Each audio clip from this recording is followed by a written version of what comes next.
자, 그 다음 장으로 가겠습니다. 제 10장입니다.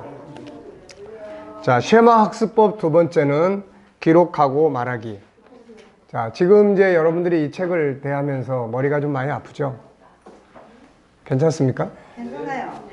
예? 괜찮아요. 재밌어요. 예. 열심히 있는 학생들 재밌다 그러고.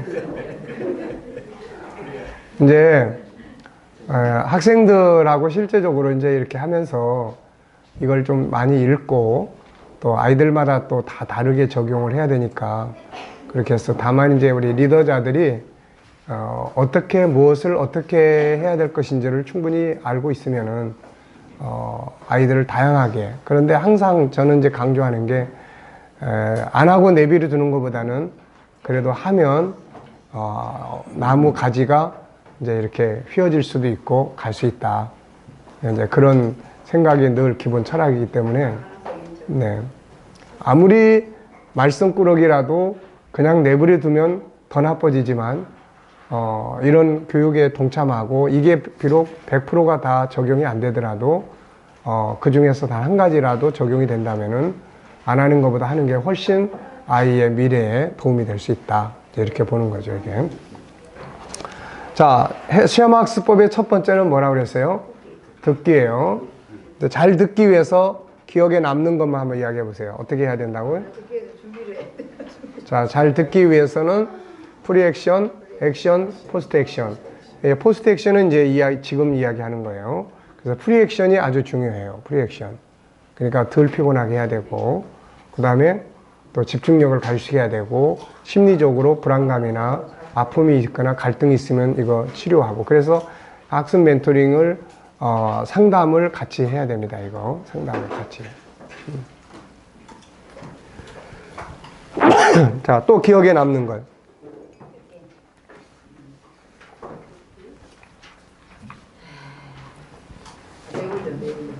네, 뇌훈련 시키는 거. 뇌훈련 시키는 것. 또 이해가 안 되는 것은, 그러니까 공부하면서 아이들에게 항상 질문을 많이 하게끔 만들어줘야 돼요. 항상 질문을 많이 해야 돼요. 이 과목의 진정한 의미는 뭔가? 또 이 속의 핵심은 뭔가?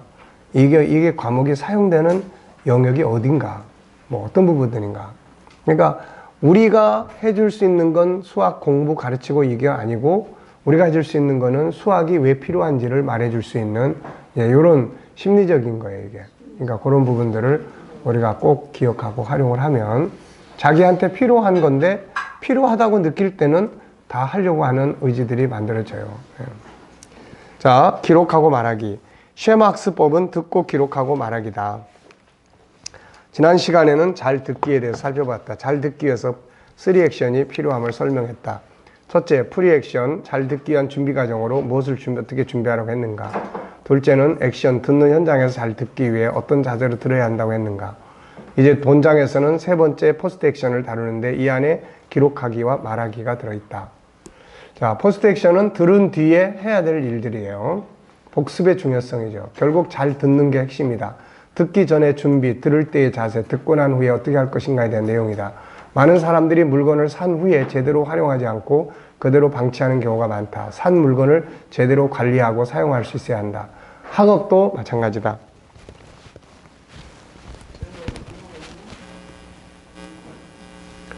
네, 그래서 학업도 마찬가지예요.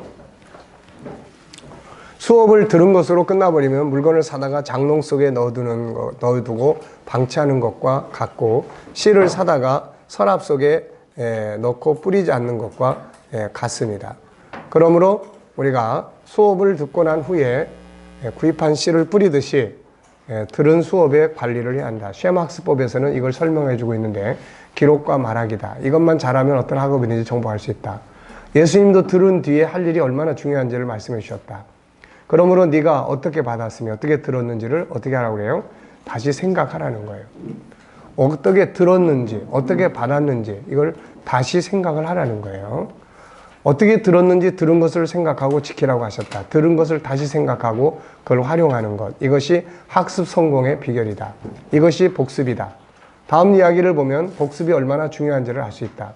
인간의 기억 능력을 연구한 독일의 심리학자 헤르만 에빙하우스에 따르면 사람은 학습한 지 10분이 지나면서부터 망각이 시작이 돼 1시간 후에는 5% 이상을 잊어버리고 하루가 지나면 76%를 잊어버리고 한 달 후에는 90% 이상을 잊어버린다고 한다.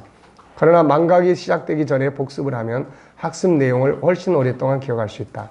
에빙하우스의 망각 이론에 입각해보면 학생이 수업을 들은 후에 1시간이 지나면 50% 이상을 잊어버리게 되고 한 달이 지나면 배운 것을 대부분 잊어버리게 된다는 말이다. 시험에 닥쳐서 벼락치기 공부를 하는 경우라면 이미 기억하고 있는 내용이 거의 없다고 보면 된다. 혼자서 처음부터 다시 공부하는 것과 다름없기 때문에 훨씬 많은 시간이 소요되고 자신감도 잃게 된다. 이에 비해 수업이 끝난 직후 수업 내용을 다시 한번 훑어보면 이야기는 180도 달라진다. 수업을 들은 후 5분 내에 학습을 하면 하루 동안 기억이 유지되고 다음날 다시 5분을 복습하면 일주일을 기억하게 되고 일주일 뒤에 다시 복습하면 한 달 뒤에 복습하면 6개월 정도 기억이 유지된다. 이때부터 장기 기억 상태로 돌입해서 6개월이나 1년에 한 번씩 슬쩍 봐주기만 해도 되는 것이다. 그러니까 이런 부분들이 그냥 나온 이야기들이 아니거든요, 이게. 그래서 복습이라고 하는 게 참 중요한데 안타깝게도 지금 우리 아이들은 복습할 수 있는 시간이 많지가 않아요. 그래서 이런 부분을 어떻게 의논을 해가지고 주도적인 학습 계획을 짜서 어떻게 복습을 할 수 있도록 도와줄 것인지 이런 부분들을 이제 같이 의논을 해야 되겠죠. 자, 복습의 4가지 요소는 다시 듣기. 예, 가능하면 이제 녹음하면 여러분들도 녹음한 거 다시 들으면 이제 훨씬 기억을 더 강하게 할 수 있죠. 요약 기록하기, 들은 것 말하기, 응용하고 확대하기예요. 다시 듣기. 과목을 들을 때 녹음을 했다면 다시 듣는 것은 중요한 역할을 한다. 반복 들을수록 익숙해지고 내 안에 들어와 저장되기 때문이다. 자, 기록하기. 들은 것을 요약 정리해서 기록하는 걸 말한다. 그래서 이런 부분들에 대해서 이런 부분들을 이제 아이 하나하나하고 이제 우리가 교회에서 하는 학습 멘토링은 개인 맞춤형이에요. 개인 맞춤형. 뭐 학교에서처럼 전체 그냥 다 같이 하는 게 아니라 우리는 개인 맞춤형이에요. 그래서 그 아이하고 개인적으로 나눠서 어려운 과목은 녹음이 가능하면 녹음을 해서 다시 한번 들을 수 있도록 만든다든지 이런 부분들을 이제 같이 만들어주고 하는 거죠. 자, 신명기 6장 4절로 9절 다시 한번 보겠습니다. 이스라엘아 들으라. 우리 하나님 여호와는 오직 유일한 여호와시니 오늘 내가 내게 명하는 이 말씀을 너는 마음에 새기고 또 그것을 내 손목에 메어 기호를 삼으며 내 미간에 붙여 표로 삼고 내 집 문설주와 바깥문에 기록할지니라. 들으라 다음에는 뭐예요? 기록하라. 기록할 때 3가지로 하라고 하셨는데 이거 역시 아주 중요합니다. 첫째는 어디다 기록해요? 마음에 새깁니다. 이거는 마음에 새기기 위해서 뭐가 필요해요? 암송이 필요합니다. 암송. 예, 암송을 해야 돼요. 둘째는 손목에 메고 이마에 붙여라. 이것은 가장 가까이 두라는 말씀으로 들은 내용들을 간단하게 요약하거나 도표로 만들어 항상 들고 다니며 눈에 익숙하게 하라는 말씀이다. 강의 시간에 듣고 그것을 끝내면 마치 물이 흐르는 것처럼 들은 내용이 흘러가 버린다. 그런데 그것을 카드로 요약 정리해서 들고 다니면 수시로 보는 것은 마치 물속에 있는 다이아몬드를 그릇 속에 담아두는 것과 같다. 이것은 기억에 오래 남아 활용할 가능성이 아주 높다. 자, 다음 이야기는 목표에 관한 것인데 이것을 잘 보여준다. 1953년 예일대에서는 목표를 적어두었을 때 나타나는 효과를 연구하기 위해 졸업생들에게 20년 후의 목표에 대해서 리포트를 요구했습니다. 제출된 리포트는 크게 4개의 그룹으로 나눌 수 있었는데 간단한 목표를 가진 졸업생이 전체 60%, 목표가 없는 졸업생이 27%, 명확하고 구체적인 목표를 가진 졸업생은 10%, 그리고 명확하고 구체적인 목표를 적어서 가지고 다니는 졸업생은 3%였다. 그들이 40대를 넘어 사회의 중심이 된 22년 후에는 어떻게 달라졌을까? 결과는 충격적이었다. 구체적인 목표를 적어서 품에 간직한 3%의 학생들이 나머지 97%의 학생들보다 훨씬 많은 돈을 벌고 있었다. 사회적 지위 또한 최상위 지도층이었고 글로 적지는 않았지만 구체적 목표를 마음에 품고 다니던 10% 학생들도 전문직에 종사하거나 상류층에 속해 있었다. 반면에 목표가 간단했던 60%는 간신히 생활을 유지하는 수준이었고 목표가 없다고 답한 27%는 다른 사람에게 도움을 청할 정도로 빈민층이 되어 있었다. 예일대 졸업생이라고 해서 모두 성공하는 게 아니다. 그러니까 3%는 써갖고 다니는 사람이에요. 그러니까 예, 신명기 6장에 있는 손목에 매라 이마에 대라, 이게 얼마나 중요한 말씀인지를 우리가 알아야 돼요. 이걸 하나님이 뭐 그냥 종교 의식 행하라고 한 게 아니에요. 이게 성경 말씀 같으면은 말씀을 실천할 가능성이 그만큼 커지는 거고, 이게 학습이라면은 내가 공부한 내용들이 그만큼 내 머릿속에서 입력돼서 활용할 수 있는 것이 그만큼 커진다는 거예요, 이게. 그래서 저는 이런 걸 연구하면서 참 하나님의 말씀이, 제가 어제 그런 이야기 했잖아요. 결국 우리 G7이 책이 한 40여 권 나오게 되는데, 아마 어쩌면 나중에는 이거 다 버리고 그냥 성경 한 권을 가지고 사용하게 될지 모른다.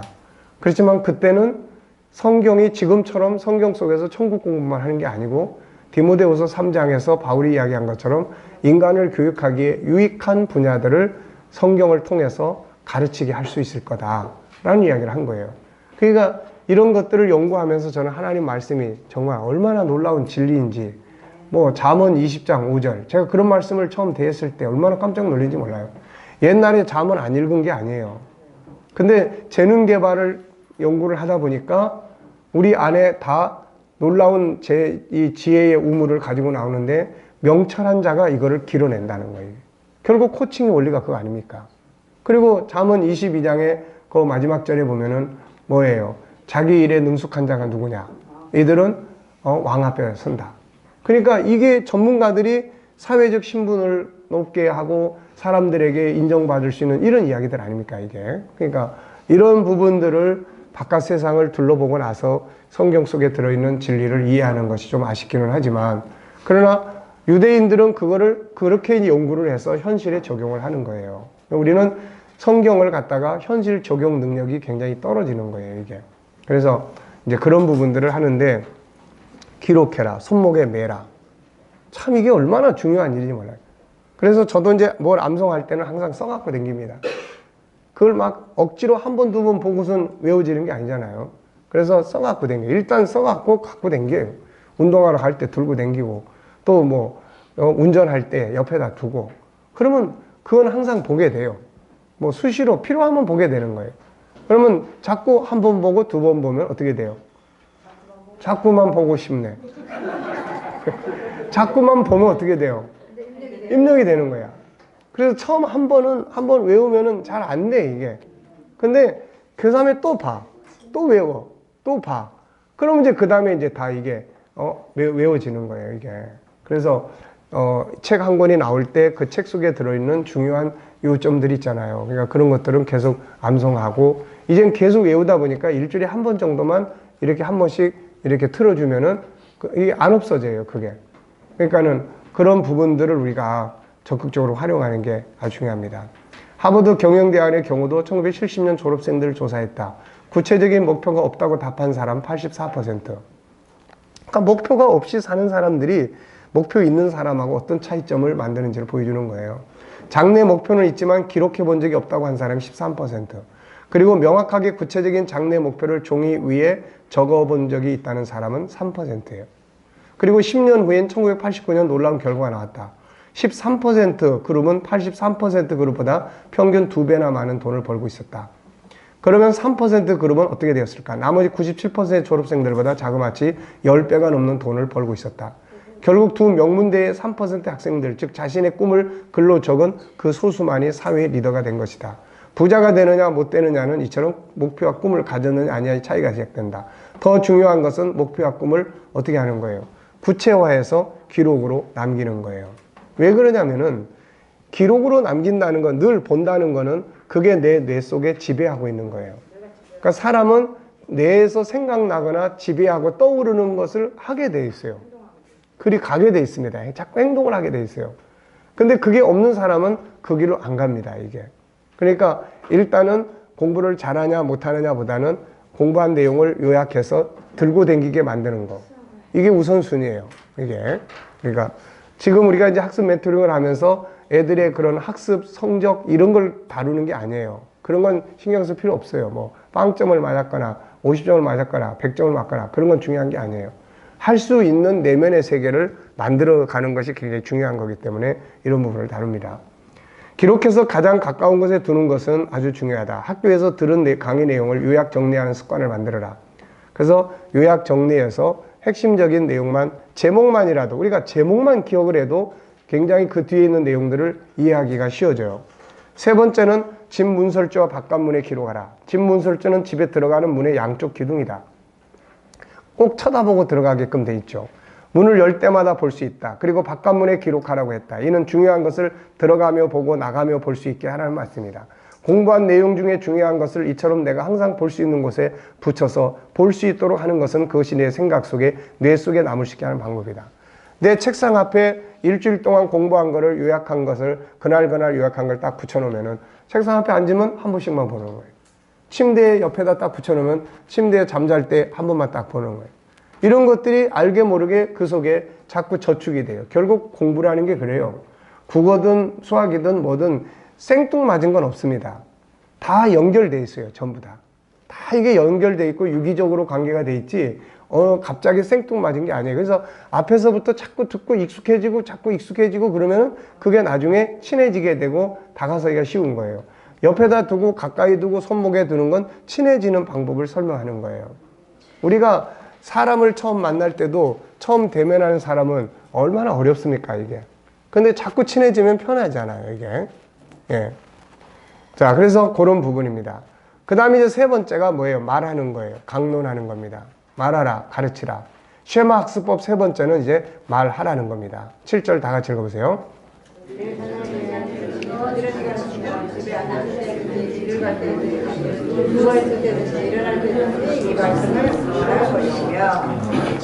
강론하는 거예요. 말하는 거예요. 여러분들이 제가 계속 강조합니다만은 여기서 공부한 거를 그 다음에 가서 누군가에게 가르치면 자기 것이 될 수가 있어요.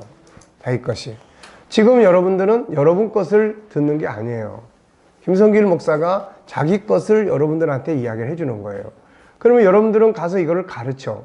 가르치면은 자기 것이 되는 거예요, 이제. 그걸 한 번 가르치느냐, 두 번 가르치느냐, 세 번 가르치느냐에 따라서 자기 것이 되는 겁니다, 이게. 저는 이 속에 있는 이야기들을 계속 하고 있는 거예요, 계속. 그래서 임상을 계속 하고 있어요. 임상할 기회만 있으면 무조건 합니다, 무조건.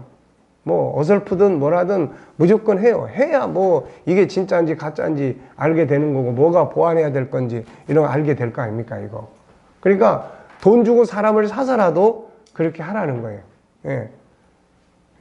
다른 거 필요 없고 하루에 일당 5만 원씩 줄 테니까 와서 내 이야기 1시간만 듣고 가주라고. 그러면 아마 많이 들을 거예요. 예. 해외 선교 한 번씩 들가고 그렇게 해보시라고요. 해외 선교 한 번씩 갔다 오려면 얼마씩 듭니까? 아무리 안 들어도 4, 50만 원, 5, 60만 원 이상 들잖아요. 네. 네. 그러니까 그렇게라도 해서 내가 공부한 거를 한번 해보라는 거예요. 네? 아이들 학교 앞에 가서 선물 티켓 만들어 줘가지고 이 티켓 가지고 와서 내 이야기 들어주는 사람 선물 뭐 준다 이래가지고는 애들 모집해가지고 이거 한번 해보란 말이에요, 이거. 네. 해보면은 그 다음에 자기 것이 되는 거예요. 자기 것이. 안 해보면은 자기 거 안 돼. 네. 아시겠죠? 그래서 말하는 겁니다. 말하는 거. 전에 어떤 분들이 저보고 참 목사님은 성경 박사라고 그러는데 사실 성경 박사라는 게 아니라 나만큼 계속 가르치고 계속 이야기하고 살아보면은 누구나 다 박사 되게 돼 있어요. 네. 1년에 성경 창세기부터 요한계시록까지를 계속 몇 번씩, 대여섯 번씩 막 한 달씩, 3주간씩 집중적으로 교육을 시키고 있는데 그게 속에서 안 들어갈 리가 있습니까, 이게? 그러니까 누구든지 다 그렇게 하면 다 박사 되는 거지 특별히 내 재능이 그래서 그런 거 아니에요. 네. 그러니까 요즘에는 오히려 더 그때보다 더 둔해졌어요. 왜냐하면은 해외에 가서 가르치는 거를 이제 제가 거의 안 하고 여러분들이 하고 계시니까 내 일을 다 뺏어가지고 여러분들이 하고 계시니까. 네. 자, 그러니까 이제 이런 거를 이렇게 가르치고 부지런히 가르치면 앉았을 때 길을 갈 때든지 길을 갈 때도 이야기를 하라는 거예요. 여러분들도 보면 이야기 많이 하지 않습니까? 그게 뭔 이야기 하죠? 네. 그러니까 휴식 시간이면은 그 시간에 공부했던 이야기들을 좀 주고받고 해야 되는데 하고 있습니까? 예. 그럼 참 대단한 거네. 누워 있을 때든지, 네. 일어날 때든지. 참 이게 우리 아버지 하나님도 참 대단하신 양반이에요. 정말. 아니 누워있을 때도 강론하라고 그러니. 네. 뭐 앉았을 때든지 길을 갈 때든지 누워 있을 때든지 일어날 때든지 강론을 해라. 네. 그러니까 잠잘 때는 이제 꿈속에서 강의해야 돼요. 꿈속에서. 자기가 배운 것을 다른 사람에게 가르치는 것이 어떤 방법보다 효과적이에요. 기억에 남는 게. 외치고 설명하고 토론하고 가르치는 것이야말로 최고의 효과적인 학습 방법이에요. 예수님도 이걸 중요하게 여기셨어요. 그래서 우리 보고 뭐라고 그랬습니까? 너희에게 분부한 모든 것을 가르쳐서 지키게 하라. 들은 것을 다시 가르치라는 거예요. 그래서 앞으로 우리 학습 멘토링 하는 애들한테 내가 꼭 시킬 게 지금 이거예요. 이것이 어떤 효과를 발휘하는지 한번 제가 체크를 해보려고 그래요.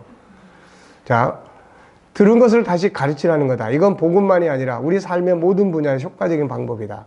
들은 것을 그대로 두면 쉽게 사라지지만 이것을 다른 사람에게 말하고 설명하면 훨씬 더 자기 안에 남게 된다. 유대인들은 이런 문화가 발전되어 있다. 듣고 토론하고 말하고 설명하는 훈련이다. 다음의 내용은 이걸 잘 보여준다. 한국 교육은 미국의 NTL, 미국 교육연구소인데요. 여기서 발표한 피라미드 하나만 제대로 이해해도 바로 선다고 생각한다.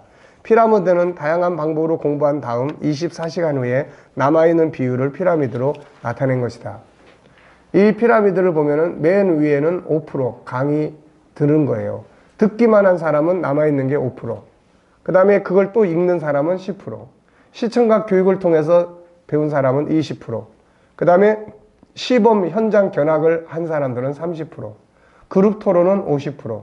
직접 해본 사람들은 체험을 한 사람 75%. 친구에게 그대로 가르친 사람은 90%가 남는다는 거예요, 이게.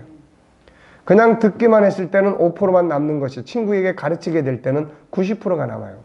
그러니까 아이들 공부 잘하게 하는 방법 딴 거 없어요.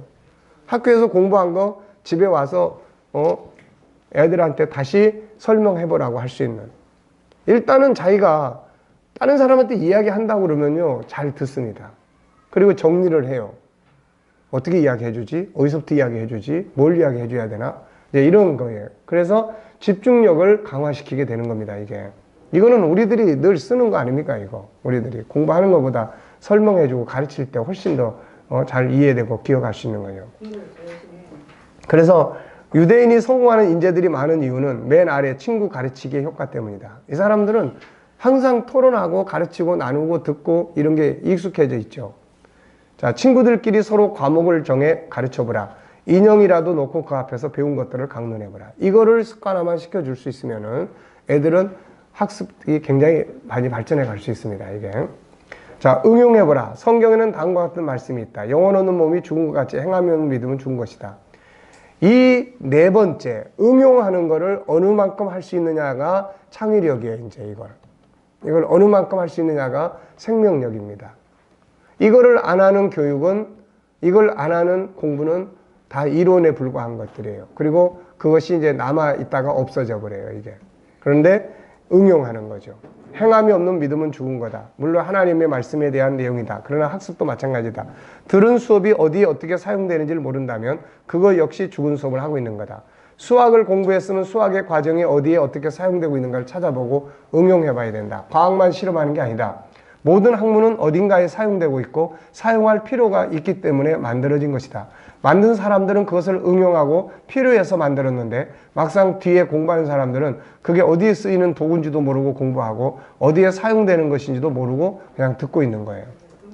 영어, 국어, 과학, 예술, 생물, 역사 모두 마찬가지다. 들은 과목이 어디에 사용되는 내용인지를 선생님에게 물어보고 인터넷을 뒤져서 사용되는 현장을 찾아보고 경험하게 되면 그 학업은 절대로 잊어버리지 않는다. 그리고 더 나아가서 그것을 어디에 어떻게 사용했으면 좋겠는지 스스로 생각을 할 수 있어야 돼. 이게 이제 창의력이에요, 이게. 네.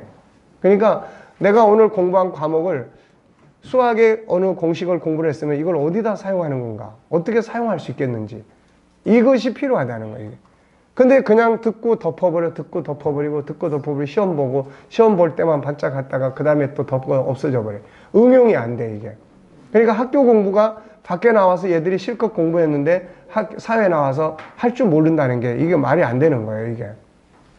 10년 동안 하면 전문가가 되게 돼 있는데, 그런데 초등학교 6년, 중고등학교 6년, 12년에다가 또 대학교 4년, 16년에다가 대학원 3년, 그러면 19년, 20년 공부했는데 전문가가 안 돼가지고 사회에 딱 나와 있다는 게 이게 희한한 거 아닙니까, 이게. 네. 다음의 이야기는 수학에 관한 이야기다. 사실 세상의 삶은 수학 풀기다. 아버지는 신발을 만드는 중소기업의 대표였다. 하지만 아들은 경제니 경영이냐 하는 것엔 관심이 없었다. 그의 관심은 오직 순수한 학문, 수학에 있었다. 그는 고등학교를 졸업하고 수학과에 진학했다. 그리고 미분 기하학으로 박사학위를 받았고 수학 교수가 됐다. 최초의 철학자이자 수학자였던 탈레스가 돈도 안 되는 학문에 매진하는 바보라는 놀림을 참다 못해 잠깐 사업에 뛰어들었듯이 그도 주변 사람들에게 어떤 놀림이나 비난을 받았던 것일까? 아니면 그냥 돈을 많이 벌어보고 싶었던 걸까? 어느 날 그는 수학 교수직을 그만두고 월스트리트로 향했다. 그리고 헤지펀드 매니저가 된다. 2006년 어느 날 기자들은 세계 1위의 연봉을 받는 한 펀드 매니저에 관한 기사를 전 세계로 내보냈다. 기사의 주인공은 제임스 사이먼스 전직 교수였다. 그의 연봉은 15억 달러, 우리 돈으로 약 1조 5천억 원이다. 2009년에는 연봉이 25억 달러로 약 1조 원 더 올랐다. 그는 2010년과 2011년에는 25억 달러를 연봉으로 받았다. 어떻게 하면 천문학적인 액수의 돈을 벌 수 있냐는 질문을 받을 때마다 그는 이렇게 대답했다. 비결은 별거 없다. 수학과 과학을 잘 적용하면 된다. 이 월스트리트, 세계의 경제를 움직이는 그곳에 이게 다 이런 사람들이 들어가 앉아 있는 거예요. 네.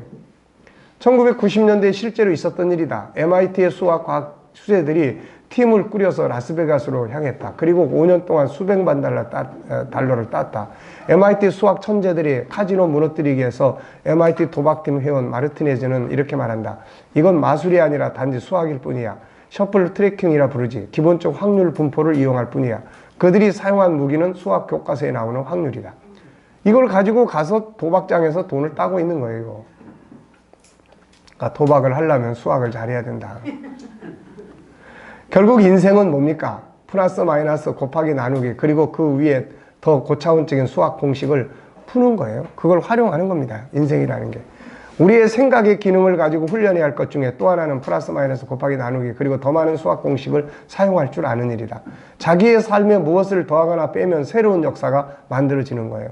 다니엘의 성공한 비결은 플러스 마이너스 기법을 잘 사용한 거죠. 약소국 유다 왕국 사람이에요. 그리고 나라 망했고 자신은 당시 세계적인 대제국 바벨론에 포로 잡혀갔고, 그런 소년이 대제국의 총리가 되고 더 나아가서 나라가 메대제국으로 바꿨음에도 총리가 돼요. 성공의 비결은 뭡니까? 플러스 마이너스 기법을 잘 사용한 결과예요. 그는 그의 인생에 가장 강력한 힘이 되실 하나님을 플러스 시켰고, 경건한 시간 갖기, 자기 재능 갈고 닦기, 성실과 진실로 살기, 이런 게 전부 플러스 하는 거 아닙니까, 이거? 반면에 먹어서는 안 될 것들, 부정한 욕심, 우상 숭배, 전부 다 이거 마이너스예요. 다 빼버려야 될 거. 그러니까 우리의 삶 속에서 플러스 시키면은 도움이 될 것들이 많아요. 같은 김밥 장사를 해도 거기다 뭘 좀 플러스 시키면은 더 잘 팔려. 네. 근데 보면은 보통 다 그냥 보편적 김밥을 말아. 그러면서 장사가 안 된다고 그래. 보편적 김밥은 많아요. 누구도 할 수 있어. 그러니까 안 되는 거죠. 결국 플러스 마이너스 기법, 곱하기 나누기 기법, 그 위에 다양한 공식들을 어디다 어떻게 응용을 하는가에 따라서 비즈니스가 달라지고 모든 게 다 달라져 버려요, 이게. 자, 반면에 솔로몬의 성공 시절과 실패 시절을 생각해 보면 역시 솔로몬의 인생도 플러스 마이너스를 잘못한 거예요, 이거. 네. 그의 삶의 초기의 인생은 잘 풀렸죠. 그때 뭘 플러스 시켰습니까? 하나님 플러스 시켰고, 죄악된 것들은 마이너스 시켰어요. 그런데 후반부에 들어서서 하나님을 빼버리고 방탕과 타락을 플러스 시킵니다. 결국 그의 삶은 후회로 가득 찼고 그의 날은 둘로 나뉘고 말았어요. 그러니까 우리가 상담할 때도 그 사람의 일주일 동안의 생활 패턴을 쭉 보면은 우울한 사람은 우울한 부분들을 그냥 가지고 있어요. 그러면 그걸 어떻게 해야 됩니까? 빼기를 해줘야 돼, 빼기. 그리고 플러스 시켜줘야 돼. 뭘 거기다 플러스 시켜줄 건지. 인생은 수학 공식을 푸는 거다. 어디 수학뿐이겠는가? 철학, 과학, 문학, 영어, 스포츠, 예술 등 모든 학문은 세상을 다스리고 정복하는 도구들입니다. 그러므로 내가 들은 강의 내용이 어디에서 어떻게 사용되고 있는지를 찾아보고 또 어떻게 사용하면 좋을지를 생각해보고 응용해본다면 그 학문은 죽은 학문이 아니라 내 삶을 만들고 때로는 놀라운 아이디어가 떠올라 대박을 만들게 할 수 있는 거다. 나는 죽은 학문을 공부하고 그것을 가지고 있는지 아니면 살아있는 학문을 가지고 있는지 생각해보자. 내가 공부하는 과목들이 나의 삶에서 어떻게 사용되고 있는지 살펴보자. 내가 공부하고 있는 것들을 내 삶에 어떻게 응용할 수 있는지를 생각해서 아이디어를 만들어보자. 자기 삶에 문제가 있다면 어떤 과목을 응용하면 해결할 수 있는지를 생각해보고 활용해보자.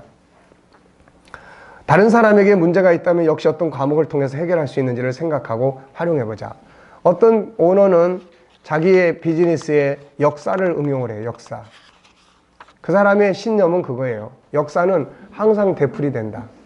그래서 지난날의 지도자들, 리더자들이 어떤 상황에서 어떻게 했는지 그런 것들이 지금 자기가 사용해야 되고, 그러니까 역사라든지 수학이라든지 모든 학문은 다 뭐예요? 결국은 자기 삶에 응용해요. 그러니까 그런 걸 만드는 최초의 사람들은 이론으로 하려고 그런 거 만든 거 아니에요.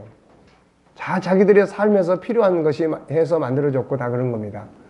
우리가 파스칼 같은 사람이 확률론을 만들어 놨잖아요. 근데 이 사람이 이제 처음에 그 컴퓨터의 시작이 되는 그 계산기를 만들었어요. 근데 그 계산기를 왜 만들었는지 아세요? 자기 아버지가 세무 공무원인데 그 아버지가 맨날 손가락으로 쓰고 이런 걸 보면서 저걸 좀 자동으로 계산하게 할 방법이 없을까? 그래가지고 연구하다가 그거 만들어낸 겁니다, 그게. 그러니까 다 필요해서 만든 거예요. 뭐든 다. 근데 우리는 이걸 만든 사람이 누군지도 모르고, 이걸 왜 만드는지도 모르고, 어디다 쓰는지도 모르고, 그냥 드립다가 그냥 책에 있는 내용만 머릿속에 넣어가지고 시험 볼 때 그 문제 그대로 답을 쓰는 데만 익숙해 있는 거예요. 전혀 응용이 안 되고 있다고요. 그러니까 이런 부분들을 우리가 학습 멘토링에서 도와줄 수 있어야 돼요, 이거. 네가 오늘 공부한 내용이 어디다 사용되는지 혹시 알고 있니? 한번 같이 찾아볼까? 그래서 같이 찾아보고 그것을 거기서 뭐 수학 점수가 얼마냐 뭐냐 이런 게 중요한 게 아니에요. 실제로 이걸 통해서 응용할 수 있다면은 학교에서 배우는 공부, 다른 공부 안 해도 그 공부만, 기본적인 것만 공부를 해도 사회 다 먹고 삽니다. 그거 다 충분히. 그러니까 그런 부분들을 우리가 만들어 주는 것이 아주 중요하다. 아시겠죠? 네. 자, 그러면은 11장은 자, 5분간 휴식을 하겠습니다. 하고 4시에 시작을 하도록 하겠습니다.